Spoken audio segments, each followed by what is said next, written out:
Outer space above Planet Vegeta glowed with an apocalyptic crimson hue, a lethal mixture of the burning atmosphere and the immense sphere of energy descending like final judgment. Bardock, his armor shattered and his body drenched in his own blood, floated face to face with death itself, wearing a defiant smile even as his lungs burned from the lack of air and the pain. In front of him, Frieza, the galactic tyrant, laughed with that aristocratic coldness that chills the blood more than the vacuum of space, while his index finger pushed the supernova towards Saiyan civilization. Frieza! Listen well, this is the end. The end for you, the end for me, and the end for my cursed visions. Gathering every drop of ki he had left in his battered body, Bardock concentrated a sphere of blue energy in his right hand, loaded with the pride and desperation of an entire doomed race. Take this! The warrior unleashed his final attack, a beam of hope that cut through space, but that, tragically, was absorbed by Frieza's immense supernova as if it were a mere spark, falling into an ocean of magma. Frieza's laughter echoed even in the void, or perhaps only in Bardock's mind, as the gigantic sphere of death swallowed him, disintegrating his comrades and burning his own skin. In that final instant, as his consciousness faded into white light, Bardock had a vision. But it wasn't Kakarot facing Frieza on Namek, as the original destiny dictated. This time the vision warped. Time folded in on itself due to a strange anomaly, perhaps caused by the collision of energies or by the very curse of the Kenesons that allowed him to see the future. The sound of rain hammering concrete was the first thing he heard before opening his eyes, followed by the unmistakable smell of ozone, rusted metal, and old death. Bardock's eyes snapped open. He sucked in a mouthful of damp air and coughed violently as he tried to sit up. What? Where? Am I alive? He was lying in the middle of a cracked street, surrounded by rubble from what had once been great buildings. The sky wasn't a star-filled void, but a perpetual blanket of gray storm clouds weeping over a ruined city. The Saiyan forced himself to his feet, noticing that his wounds from the battle against Frieza's soldiers were still there, though the blood had dried a little. He wasn't dead, but he also wasn't where he should be. Planet Vegeta? No, this isn't Vegeta. The gravity's very low. It feels like... He looked around at overturned, rusted vehicles, and a silence broken only by rain and the wind howling through the ruins. This place looks a lot like where I sent my son. The vision showed me this place, but why does it look like a cemetery? He limped down the empty street, his warrior instincts on maximum alert, but the silence was absolute. He couldn't sense Frieza, couldn't sense his squads, couldn't even sense the locals. It was as if life had been purged from this place. Suddenly, an old soaked newspaper, dragged by the wind, stuck to his combat boot. Bardock yanked it off roughly, and even though he didn't understand the written language, the numbers were universal in Frieza's army. Year 780. 780? That's impossible. The day I challenged Frieza was year 737. Have more than 40 years passed? Confusion mixed with rage. If 40 years had passed, where was Frieza? Where was his son? Why did he still look the same? Why did he still have the same wounds?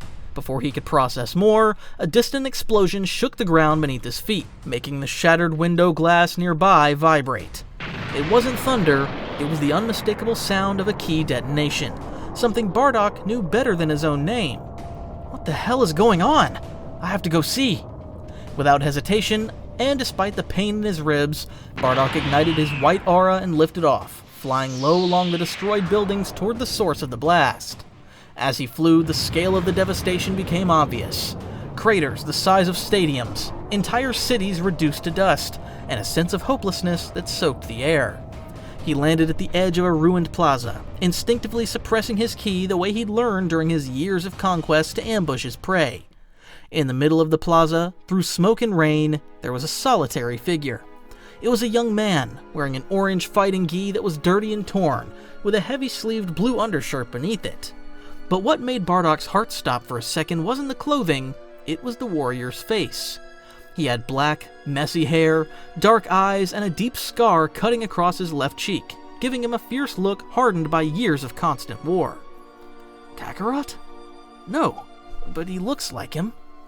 The one-armed warrior, future Gohan, snapped his head toward where Bardock was.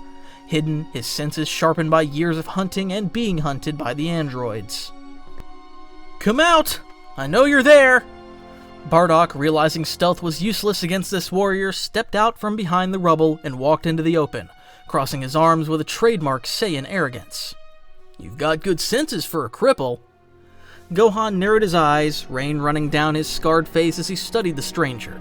The ancient armor, the tail wrapped around his waist, and that face that reminded him so much of his dead father. You look like my father. Who are you? Is this a trick by the androids? A clone?" Bardock let out a dry, harsh laugh, spitting a bit of blood onto the ground. "Your father? If you mean Kakarot, then you must be my grandson. Even though you look terrible, I'm Bardock." Gohan's eyes widened with genuine surprise. Lowering his guard by a fraction, he couldn't believe what that man was saying. He had heard about Grandpa Gohan, but almost never about his biological grandfather. "You're my father's dad. That's impossible. He died when Planet Vegeta was destroyed. This makes no sense." Even though Bardock was shocked by all of this, he stayed calm, trying to find answers. "I can't believe it either. Now tell me, what year is this really? And who destroyed all this? Was it Frieza?" Gohan shook his head, a shadow of pain crossing his gaze as he clenched his one remaining fist. "Frieza died a long time ago at my father's hands. This is year 780, and the ones who did this are monsters far worse than any galactic emperor." Bardock felt a stab of pride hearing that his son had killed Frieza, but the current situation didn't allow him to celebrate. "Worse than Frieza? Don't make me laugh. My battle power is 10,000 units. I can conquer planets by myself. If there's an enemy here, I'll crush it." The Saiyan from the past, driven by his aggressive nature and the need to prove himself in this new environment, ignited his aura and lunged at Gohan without warning. He wanted to measure the supposed grandson, wanted to see if his family's blood was strong. "Show me your strength!" He threw a straight punch at Gohan's face, a blow that would have shattered mountains on Planet Vegeta, loaded with all his speed and power. But to Gohan, hardened by battles against beings with infinite energy, Bardock's movement was painfully slow. Gohan didn't even need to dodge. He simply raised his one hand and caught Bardock's fist dead still. The impact created a shockwave that cleared the rainwater in a 10-meter radius. But Gohan didn't move back even an inch. His feet stayed planted firmly on the asphalt. "What? Impossible!" "You're strong, Grandpa, by the standards of the past, but here that power is nothing." With a smooth flick of his wrist, Gohan repelled Bardock, launching him backward with an invisible burst of ki that slammed him into the facade of a ruined building. Bardock crashed into the debris, gasping, his pride wounded deeper than his body. He immediately understood the abyssal difference in power. That kid, with one arm, was an entire universe above him. "Damn it! How did you get so strong?" "Desperation makes you strong. I've been fighting them for 13 years. Alone." Before they could continue, a chill ran down Gohan's spine. It wasn't ki detection, it was pure survival instinct, sharpened over time.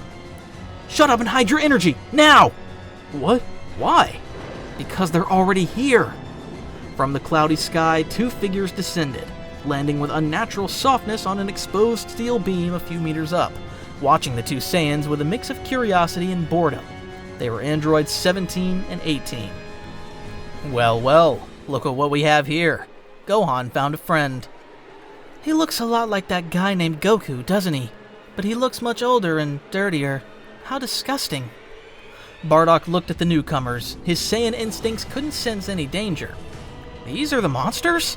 They're just a couple of human brats." Gohan quickly stepped between the androids and Bardock, his golden aura beginning to flicker as he transformed into a Super Saiyan instantly. Gohan's transformation left Bardock speechless. The golden hair, the bluish-green eyes, the violent aura. It was the legend. The legend of the Super Saiyan Frieza feared so much, materialized before his eyes and his own grandson. The Super Saiyan? Oh, Gohan's gone gold again. That means he wants to play for real.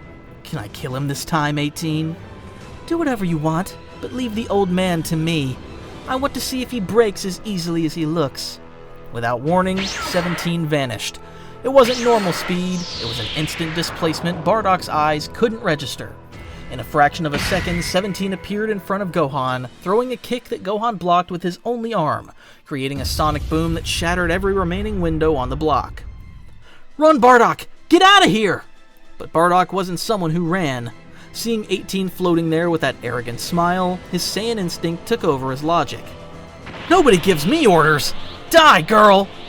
Bardock charged a maximum energy blast in his hand and fired it point blank at Android 18. The explosion swallowed the girl, throwing up smoke and dust. Bardock panted, expecting to have done some damage, but when the smoke cleared, 18 was there, untouched. She hadn't even moved. She'd simply let the energy hit her like a gentle breeze. Pathetic. Was that all?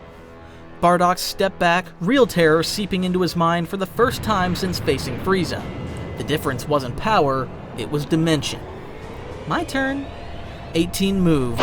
Bardock felt a brutal impact in his stomach before he even saw her shift. The blow ripped all the air from his lungs, folding him in half. Then an elbow to his back sent him straight into the asphalt, cracking the pavement with his face.